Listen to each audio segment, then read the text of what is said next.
And I call the member for Durack. Thank you, Deputy Speaker. Well, as a member, proud member of the Fremantle Football Club, I know far too much about losing at the moment, so I certainly have quite a bit in common with the Wanderers at the moment, but well done to Adelaide in any event. Deputy Speaker, I'm very pleased tonight to talk about some of the major achievements I have achieved since being elected since the 2013 election. Before I was elected Deputy Speaker, I promised to be a strong voice for Durack, for regional Western Australia, and I believe I have delivered. 470 kilometres north of Geraldton is the beautiful town of Carnarvon, beautiful tropical town, great tourist destination for thousands of tourists who visit there every year. Known for its banana plantations, Carnarvon is so much more with its divine seafood, tropical fruits and wonderful weather, not to mention being close to the Ningaloo Reef, Shark Bay, which is World Heritage listed, and the Kennedy Ranges. Unfortunately, due to the town's geographical location, Carnarvon is prone to cyclones and flooding. In mid-2014, I announced the federal government would provide $15 million towards the Carnarvon Flood Mitigation Stage 2 project, which would reduce future flood damage to the town. This project constructed a series of 4 integrated earth and rock levees, which give Carnarvon the security it desperately needs to expand the town's important horticultural industry. It also involves irrigation to protect community assets from water damage. Deputy Speaker, the Carnarvon Flood Mitigation Stage 2 project is a vital project, and I'm very glad indeed that the federal government has made a significant contribution to this important project. In December last year, I was very happy to announce that the Turnbull government would contribute $10 million to the Karratha Arts and Community Project. Now, make no bones about it, Deputy Speaker, this is a very important community project in the Pilbara. The precinct consists of a state-of-the-art library, multifunctional theatre, modern outdoor amphitheatre and a war memorial.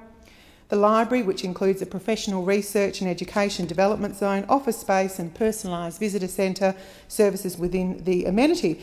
The precinct also has a stunning rooftop terrace for cinema and outdoor events. Now, you might say, well, that all sounds very fancy, but let me tell you, this is a community where little girls would struggle to find a hall to actually perform a ballet class on Saturday morning. So it's actually incredibly significant for this community.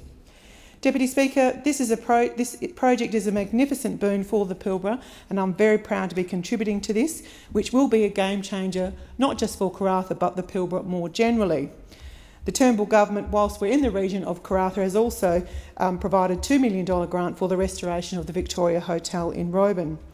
In June last year, I announced a massive boost to Durack's mobile telecommunications reception through round 1 of the mobile black spot program. A massive 123 of the 183 black spots nominated by local Durack residents will be addressed. Deputy Speaker, with 45 new or upgraded base stations in Durack, courtesy of the $41 million package, which was a $10 million package from the Turnbull government.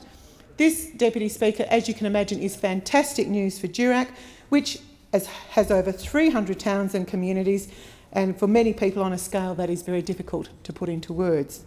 The Royal Flying Doctor Services is also another very valuable organisation, and I was very honoured to secure a grant of $2.7 million for their Broome base, which I shall be opening very shortly, I'm very proud to say.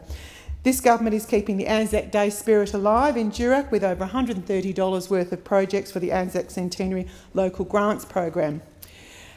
Deputy Speaker, as a Liberal who does care about the environment, I look at over the $1.5 million in funding in the 20 million trees program, which I've delivered in Durack, and the 20 or so Green Army projects, which will both play roles in beautifying our environment and preserving and restoring natural habitats in the many towns throughout Durack, as well, I think, more importantly, providing young people an opportunity to learn conservation and preservation environmental skills.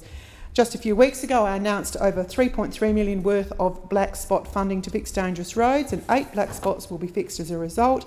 This includes Hammersley Street and Napier Terrace intersection in Broome, and the stretch of the Indian Ocean Drive from the Lakes Road to north of Carew, Greenhead Road. And of course, this announcement is on top of the other 7 black spots I announced, which will be fixed under the black spot program earlier this year.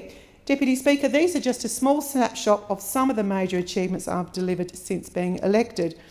It's a solid start, some may say, but I emphasise this is a start only, and I have plenty more I still want to achieve in the largest electorate in Australia.